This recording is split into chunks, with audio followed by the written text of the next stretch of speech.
Cerita Sangkuriang dan Tangkuban Perahu. Suatu ketika, Dayang Sumbing tengah asik menenun kain dan tanpa sengaja gulungan benang yang digunakannya tiba-tiba terjatuh. Karena merasa malas mengambil gulungan tersebut, entah kenapa lontar dari lisannya. Siapapun yang bisa mengambilkan benang itu, jika dia perempuan akan aku jadikan saudara, dan jika dia laki-laki akan aku jadikan suami, katanya Dayang Sumbi. Di pertukaan si Tumang, si anjing peliharaannya, yang mengembalikan gulungan tersebut, dan karena sudah berjanji, akhirnya Dayang Sumbi menikahi dengan si Tumang. Tumang sebenarnya adalah hewan titisan dewa yang menjelma menjadi angin, anjing. Dari pernikahan itu lahir anak yang diberi nama Sangkuriang. Sangkuriang tumbuh menjadi anak-anak laki yang tangguh dan gemar berburu di dalam hutan. Setiap berburu, dia selalu ditemani oleh anjing kesayangan ibunya yang bernama Tumang.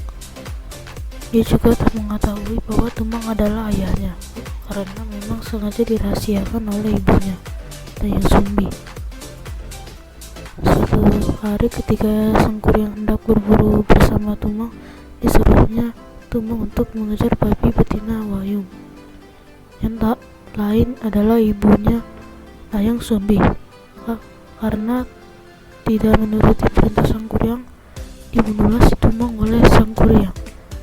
Daging si Tumang diambil oleh Sangkuriang dan diberikan kepada ibunya Dayang Sumbi untuk dimasak dan disantap.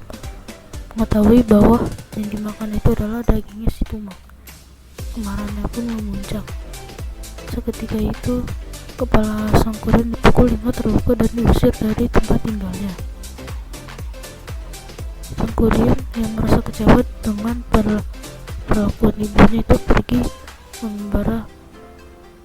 Setelah kejadian tersebut, Dayang Sumbi menyesali perbuatannya. Dia berdoa kepada dewa untuk meminta petunjuk dan berharap Sangkuriang lekas pulang kembali. Waktu terus berlalu, hingga Sangkuriang tumbuh menjadi lelaki yang gagah dan tampan. Entah berapa lama dia berkenalan hingga tanpa disadarinya, Sangkuriang kembali ke hutan tempat asalnya.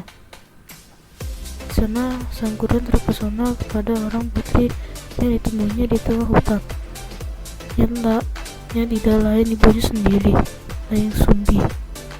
Rupanya Dayang Sumbi memiliki kesaktian yang tinggi sehingga tampak awet muda seperti seorang gadis. Doa Dayang Sumbi terkabul. Meskipun usianya sudah tidak muda lagi, dia masih dada cantik. Hingga suatu ketika Sangkuriang bertemu dengan Dayang Sumbi, namun ia sudah tidak mengenali Dayang Sumbi sebagai ibunya, bahkan jatuh hati kepadanya. Begitu pula dengan Dayang Sumbi yang tidak tahu bahwa lelaki gagah tersebut adalah Sangkuriang, dan mereka pun menjalin kasih.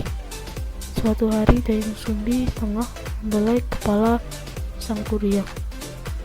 Tanpa sengaja dia menemukan bekas luka karena pukulan yang dilakukan pada Sangkuriang beberapa tahun yang lalu. Mengetahui hal tersebut, Dayang Sumbi meyakini bahwa Sangkuriang adalah anak kandungnya. Sangkuriang yang telah melamar Dayang Sumbi hingga perbuatannya bingung dan mencari agar pernikahan dengan Sangkuriang tidak akan pernah terjadi. Akhirnya Dayang Sumbi mengajukan beberapa persyaratan kepadanya, yakni Sangkuriang harus membuat danau dan perahu serta membendung sungai Citarum Suat pada Citarum dalam waktu 1 malam. Sangkuriang menyanggupi persyaratan ini karena dia telah berguru dan menjadi orang sakti mandraguna. Alhasil Sangkuriang ternyata mampu memenuhi persyaratan yang diberikan Dayang Sumbi kepadanya. Saat semua pekerjaan hampir selesai, Dayang Sumbi bingung dan meminta petunjuk kepada